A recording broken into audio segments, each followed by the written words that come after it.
Assalamu alaikum wa rahmatullah wa barakatuh. Paix sur ceux qui suivent la guidée.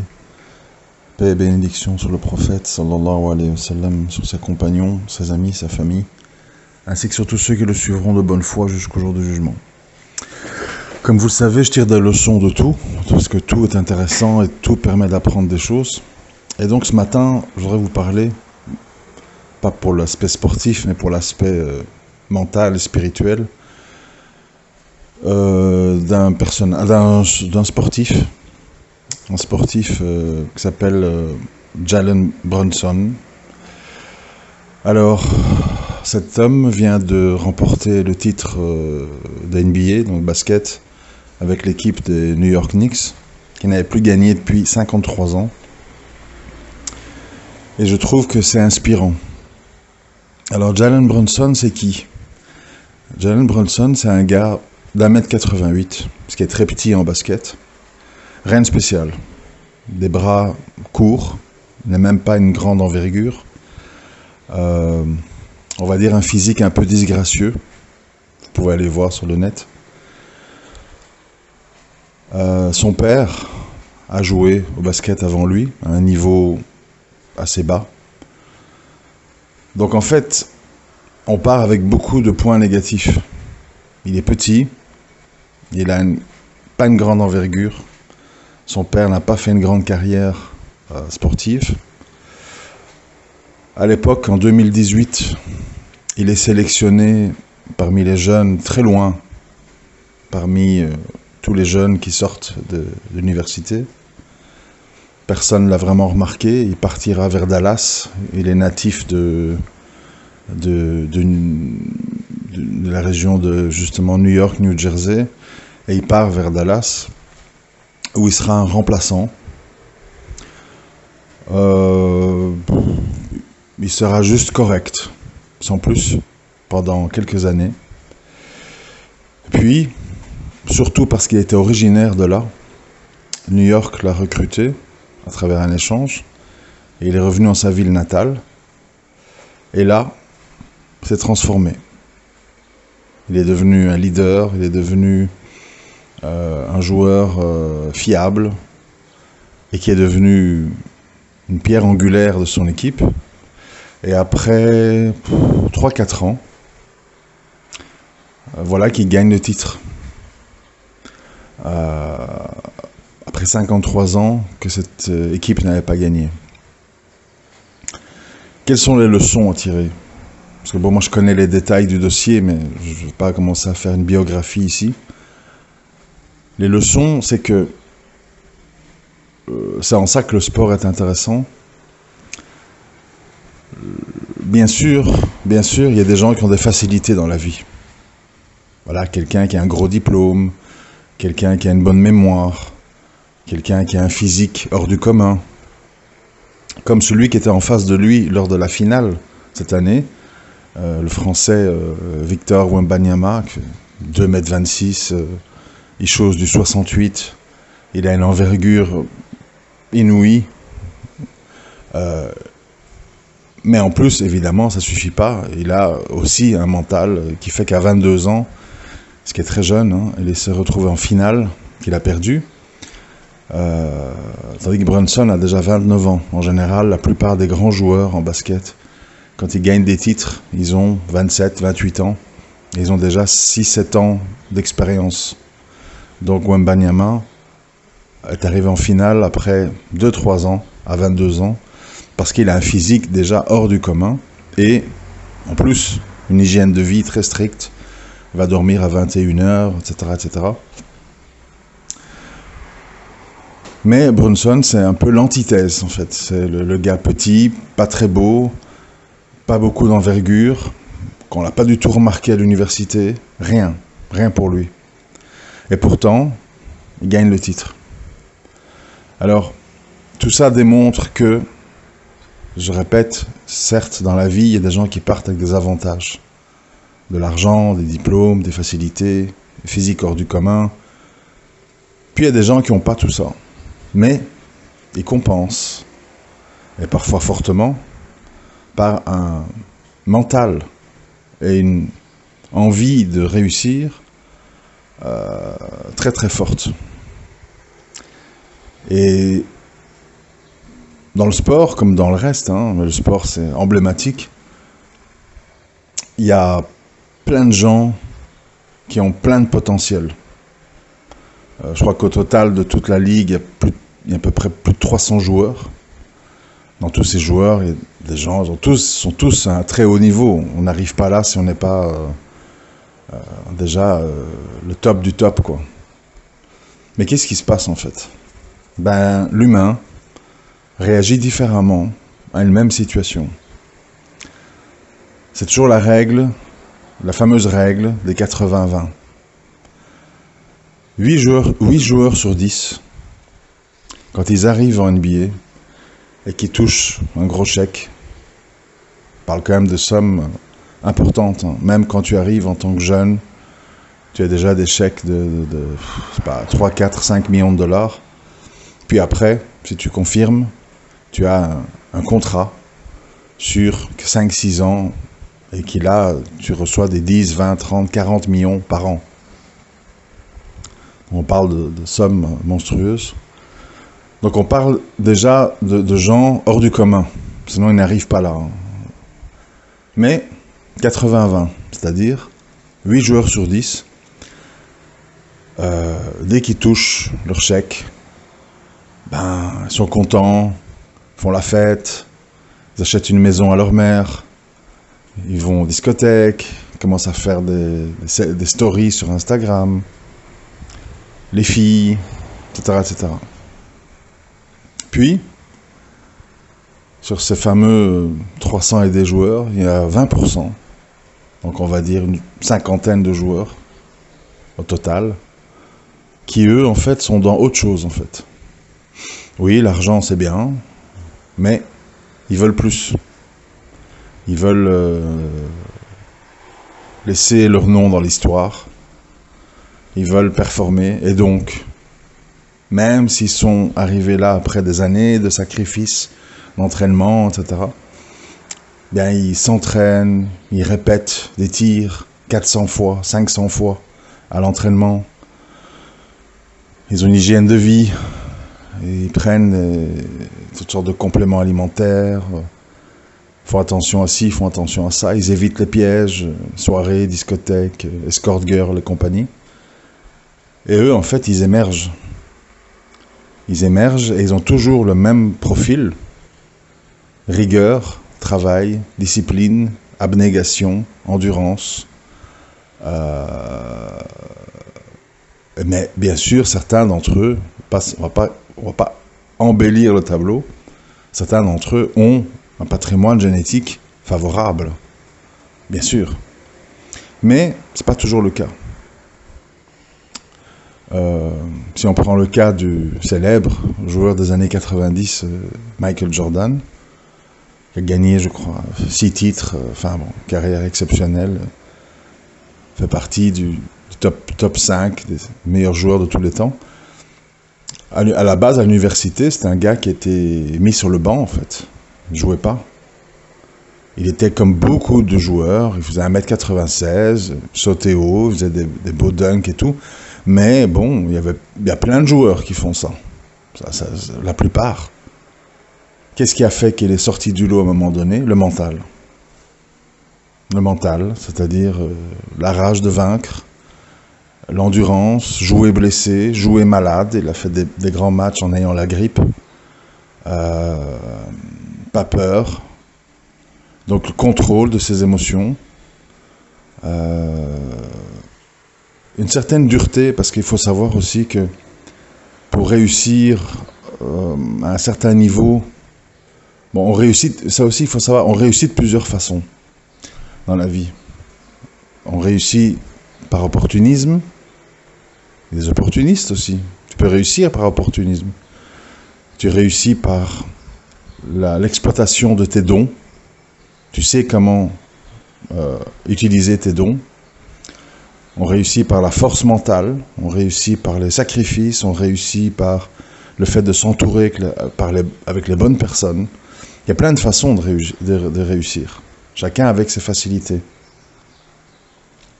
Mais pour réussir, il faut une tournure d'esprit. La tournure d'esprit, c'est de dire, moi, être riche, ça ne me suffit pas. Alors maintenant que c'est fait, j'ai consacré 10 minutes un peu à ça. Je fais un transfert maintenant sur nos vies et notre réalité. En fait, ce qui nous arrive, c'est un peu la même chose. Tu as des gens, certains d'entre vous, hein, ils sont dans un programme limitatif. Et ça n'a rien d'insultant, c'est pas méchant, mais c'est la réalité, c'est comme ça. Chacun fait des choix. Ils disent, bon, moi à partir du moment où je suis marié, j'ai un boulot, je vais le vendredi à la mosquée, voilà, mes enfants apprennent l'arabe le samedi, l'école de Coran éventuellement. Bon, moi c'est mission accomplie, je suis content comme ça, etc. Ça existe et c'est tout à fait respectable. T'as d'autres gens qui disent, bon, moi en fait, ce qui compte, c'est que je réussisse dans le dunya. J'achète des maisons, je fais des commerces, je fais ceci, je fais cela. La religion, bon, on s'en souvient pendant le ramadan, les réunions familiales, la fête de l'Aïd, etc. En dehors de ça, faut pas trop me casser la tête avec tout ça, j'ai d'autres choses à faire. J'ai pas le temps de commencer à tu peux pas, machin. Ça c'est pour les extrémistes. Bon, vous voyez, il y a ça aussi. T'as d'autres gens qui disent moi ici-bas, ça m'intéresse pas plus que ça. Moi, ce qui m'importe, c'est mon au-delà. Même si je suis célibataire, pas riche, etc. Ça m'est égal. Bon, et ainsi de suite. Donc il y a tous les niveaux, d'engagement, tous les niveaux d'ambition. Et si on fait le parallèle avec le sport, parce que c'est la même chose, hein, je veux dire, si vous prenez le foot, je ne suis pas un expert, j'ai une connaissance de base, c'est ce que j'essaie d'avoir dans beaucoup de domaines, pour ne pas être totalement ignorant des sujets. De ce que j'ai compris, par exemple, Messi est arrivé là, principalement par le talent. À 38 ans, il met encore des goals à la Coupe du Monde. Talent, don, etc. Et Ronaldo, qui est un peu le pendant, est arrivé là par le travail. C'est-à-dire beaucoup d'entraînement, une hygiène de vie ultra stricte, fidèle et stable en famille avec sa femme, vit pour le foot, mange, dort et tout pour le foot, donc totalement absorbé par ça, obsédé.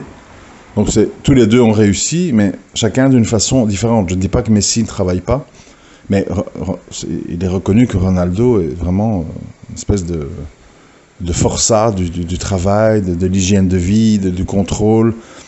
Je crois qu'il dort 4 fois 2 heures parce qu'il a déterminé que c'était la meilleure façon de récupérer.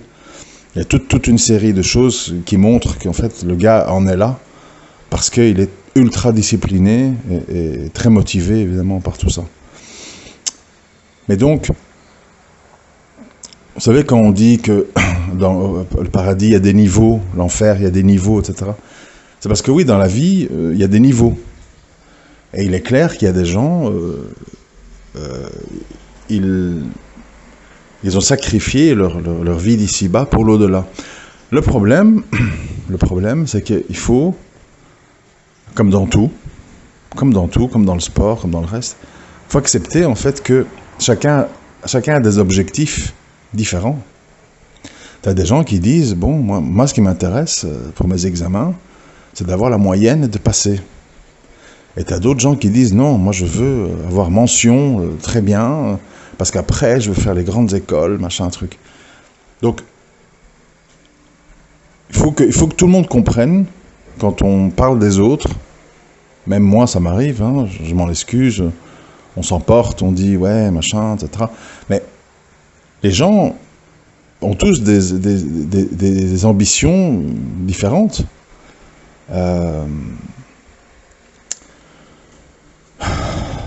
Et il faut savoir que tu ne peux pas réussir dans le sport, dans la vie, dans la religion, sans sacrifice. Il y a des sacrifices. Si, à un moment donné, tu t'entoures de mauvaises personnes, si tu n'es pas motivé, si tu n'es pas endurant, etc., etc., etc., ben, tu vas stagner, tu vas régresser, tu vas tourner le dos. C'est le même principe, hein. C'est le même principe. C'est pour ça que quand on a conscience de l'au-delà, de l'enfer, du paradis, etc., ben, plus tu en as conscience, plus le sacrifice pour ça te semble léger. Et plus tu n'en as pas vraiment conscience, parce que au final, cette histoire, c'est un problème de conscience, vous voyez. Moins tu en as conscience, plus évidemment tu vas commencer à te dire, bon, je vais essayer d'aménager ma vie pour ne pas trop sacrifier. J'essaye d'un peu de l'opportunisme, quoi. Je fais des calculs. Et c'est normal, en fait, à un moment donné, dans le sport comme dans le reste, que la personne qui sacrifie le plus, la personne qui est la plus ambitieuse, la plus engagée, c'est normal qu'elle a, au bout du compte, la destination la plus élevée. Si on revient au gars, là, Jalen Brunson, le gars, j'ose pas imaginer le sacrifice qu'il a dû faire par rapport à ses points faibles physiques et tout ça, pour en arriver là. Il a dû psychologiquement être complètement surmotivé, quoi. Et ça, c'est une règle de vie, en fait. Tu peux pas, si on revient au fameux sujet mariage et compagnie, si tu te fais harponner par une femme uniquement sur la base de « Ah, elle était belle, je sais pas quoi, les caftans, les trucs, la fête », et que ça tient que là-dessus, bah, tu dois pas t'étonner que t'as pas un mariage très... Voilà. Il faut toujours avoir faire les choix de ses ambitions.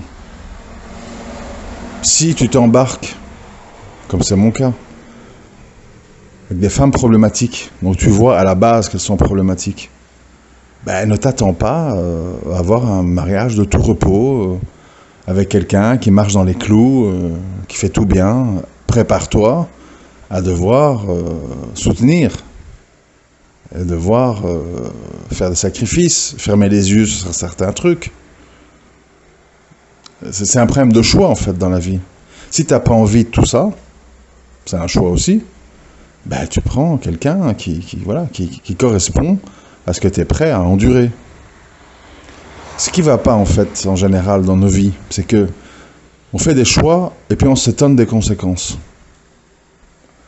Ah, je cherche un homme pieux, très pratiquant, machin. Bon. Puis une fois que tu l'as, ah, il me réveille à l'Fajr, ah, il m'interdit de faire ça, ah, chaque fois que je sors, je dois prévenir, et trucs. Parfois il me dit non. Hein.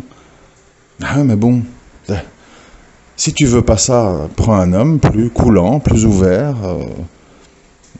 que ce soit bien ou mauvais, j'en sais rien, je suis pas un juge. Mais le problème, c'est qu'il faut, vous voyez, ah, je veux une femme avec des enfants, qui va les éduquer, religion, machin. Puis tu prends une fille dans une discothèque, Snapchat, machin truc. Bah, c'est pas sérieux, tu vois. On peut pas se plaindre des choix qu'on a délibérément faits dans la vie. Tu restes en Europe pour des bonnes ou des mauvaises raisons, ben, tu sais que ça va passer par plein de trucs un peu problématiques. À l'école, les enfants, l'éducation, l'influence, tes filles, la mode, les copines à l'école, tu sais ça à l'avance. Tu sais qu'il y a des endroits dans le monde où ça sera moins agréable au niveau du confort, de la stabilité, de la sécurité, mais tu éviteras certaines de ces choses-là. Et à nouveau, il faut faire les choix de ses ambitions. Pas commencer à dire « Ouais, l'Europe, islamophobie, j'en peux plus, et on n'a pas le droit à ci, on n'a pas le droit à ça, et les juifs, ils ont droit, mais pas nous. En collectif contre l'islamophobie, on va se mobiliser en France, truc. » Il faut arrêter une minute, quoi. Si vraiment tu tiens à ton din, sur tous les points, ne fais pas semblant de ne pas avoir compris que ces gens ne sont pas là pour te faciliter la vie. C'est déjà bien qu'on n'est pas au goulag, quoi. Nos ancêtres, nos anciens ont payé cher leur adhésion à l'islam. Boycott, torture, viol, enfermement, bon. Ici, ben oui, des fois c'est pas facile, les cantines, machin, prières de rue, mais c'est normal. C'est pour ça que moi je n'aime pas ces trucs de révolte sans cesse, l'islamophobie, genre, dans quel film en fait, Allah il te dit qu'ils vont te faciliter la vie. Je sais pas comment les gens peuvent avoir compris ça en fait. C'est déjà bien que voilà, tu peux porter ton voile dans la rue, tu peux construire des mosquées et tout, c'est déjà miraculeux. Je m'excuse, hein, faut dire la réalité, quoi. Tu veux plus, ben, faut faire des sacrifices. Tu t'en contentes, très bien, mais alors ne te plains pas. Même chose, hein, tu veux que tes enfants soient super carrés, religion, ta femme qui les éduque quand t'es pas là, ben prends une femme super carrée. Prends pas une femme dounia machin, et puis tu dis, ah, elle apprend rien à ma fille, ouais mais bon, tu l'as choisie sur quels critères? Vous voyez, dans la vie, tout est comme ça en fait. Et une fois qu'on a compris ça, on accepte sa vie, on accepte son niveau, et on se plaint moins, et quand on n'est pas content, on peut s'en prendre qu'à soi-même. Voilà. Moi, c'est vrai, voilà, je suis là avec mes 3 garçons, les éduquer seuls, mais c'est la conséquence de mes choix.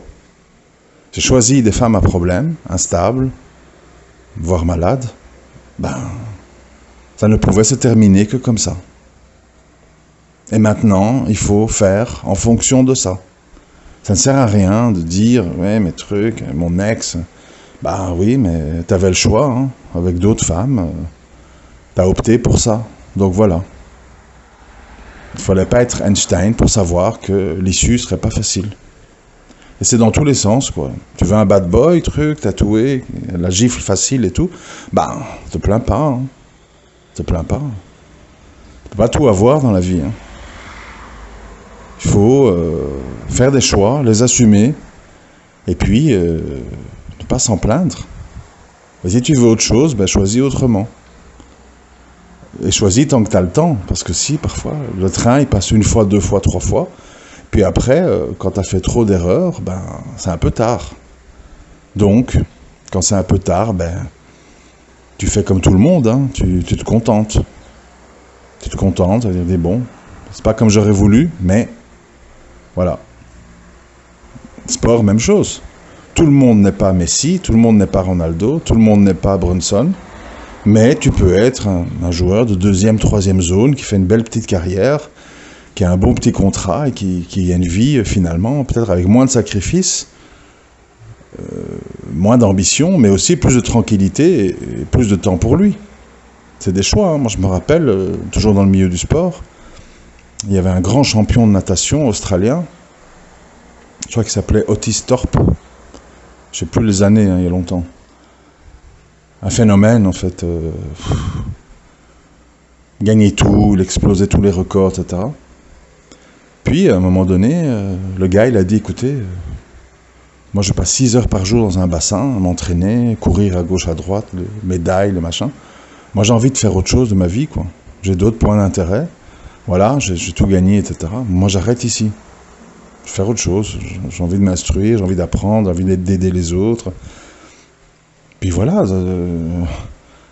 tu peux pas dire, ah ben je veux apprendre des choses, je veux écouter des doros, je veux avancer en sciences islamiques, mais ben je travaille 10 heures par jour, je rentre, je suis crevé, les enfants, le bruit, ben tu vas jamais, tu n'auras pas le temps d'apprendre quoi que ce soit.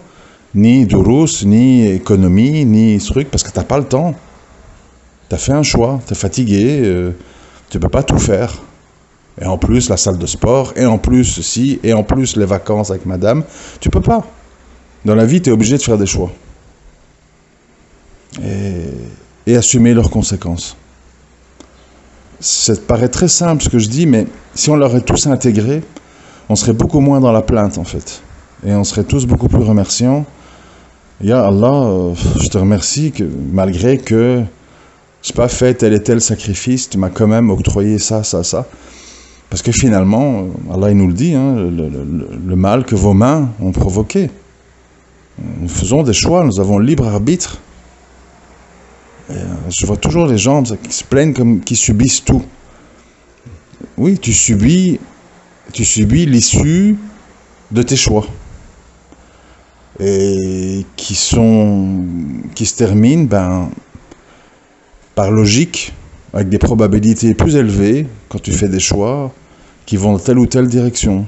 Il est clair que si tu passes 6 heures dans un bassin ou 6 heures dans une salle d'entraînement de basket à shooter, etc., il y a plus de chances que tu réussisses que si tu vas 1 heure le matin et 1 heure le soir et que tu vas en discothèque et que tu couches avec des filles. Il y a plus de chances que tu réussisses mieux quand tu restes 6 heures à la salle. C'est comme ça, c'est mathématique. Et c'est un choix. Parce que pendant que le gars est à la salle, certes, il progresse plus que toi, il évolue plus que toi, mais il fait peut-être pas tout ce que tu fais. Toi, tu vas au musée, toi, tu vas à une soirée, toi, tu vas à je sais pas quoi, tu vis des trucs que lui ne vit pas. Donc, il faut que ça s'équilibre. Allah est juste. Il peut pas tout avoir. Les gars, là, Ronaldo et autres, qu'est-ce qu'ils ont fait de leur vie? Pas grand-chose. Foot, compétition, championnat du monde, Coupe du monde, Champions League, voyage, transfert, entraînement. Et le peu de temps qu'ils ont, ils font 2-3 trucs, mais pas beaucoup de temps. Ni de comprendre, ni d'étudier, ni d'apprendre. C'est pour ça que les gens les admirent. Parce qu'en fait, c'est ce qu'ils cherchent, ces gens-là. Mais c'est simplement le fruit de bons choix au bon moment et de beaucoup de sacrifices de vie que beaucoup de gens ne sont pas prêts à faire. D'où ils sortent de l'ordinaire. Après, voilà, est-ce que ce sont les bonnes choses à faire? À chacun de voir. Moi, personnellement, mon avis à moi, c'est que je pense que aller trop loin dans un sujet de dunya va demander beaucoup de temps et de sacrifices qui vont t'empêcher d'apprendre sur beaucoup d'autres choses. Et je pense que pour moi, c'est pas un bon choix. Je préfère être moyen, mais avoir du temps pour d'autres choses. Parce que beaucoup de choses m'intéressent. Et pour ça, il faut avoir une vie adaptée. Pas trop dormir, discipliner son temps, de telle heure à telle heure je fais ça, de telle heure à telle heure je fais ça. Et de cette façon-là, tu peux être dans plusieurs domaines. Mais si tu veux être expert, si tu veux être top, tu ne devras faire que ça. Tu veux un niveau en sciences islamiques, avoir l'arabe littéraire, etc., etc., tu fais comme beaucoup de frères. Tu pars en Égypte ou à Médine, tu y restes des années, tu ne fais que ça. Tu rentres juste pour manger, ramener les courses à madame à la maison. Et madame s'occupe d'accompagner les enfants à l'école, etc. Et puis, après 10 ans, tu auras atteint ton objectif. C'est un choix de vie. Mais ne demande pas de faire ça, d'être un expert en trading, d'être un expert en sociologie, de faire des audios, de ceci, de voyager. Tu ne peux pas. Pas possible. Le temps, l'obligation ne te permettent pas de faire 10 000 choses. Et si tu veux être expert dans un domaine, tu ne dois faire que ça. Et en dehors, tu auras des lacunes, des manquements. Beaucoup de frères que je connais, comme ça me contactent, ils ont un très haut niveau en sciences islamiques, mais ils ne savent pas quoi faire au niveau de l'argent, au niveau de tout ça, ils n'ont aucune formation. Donc ils sont très démunis en fait. Mais c'est normal. Les gens qui sont dans la finance, et encore, moi j'y suis, et je peux vous dire que malgré ça, tu te fais avoir, c'est très très dur. C'est très très très dur. Même si tu te focalises. Donc imaginez-vous, si tu ne sais pas, tout te paraît compliqué, complètement opaque, contre-intuitif, parce que voilà, c'est pas aussi simple qu'on croit tout ça. Voilà, je vous remercie de m'avoir écouté. À très bientôt, Inch'Allah. Assalamu alaikum wa rahmatullahi wa barakatuh.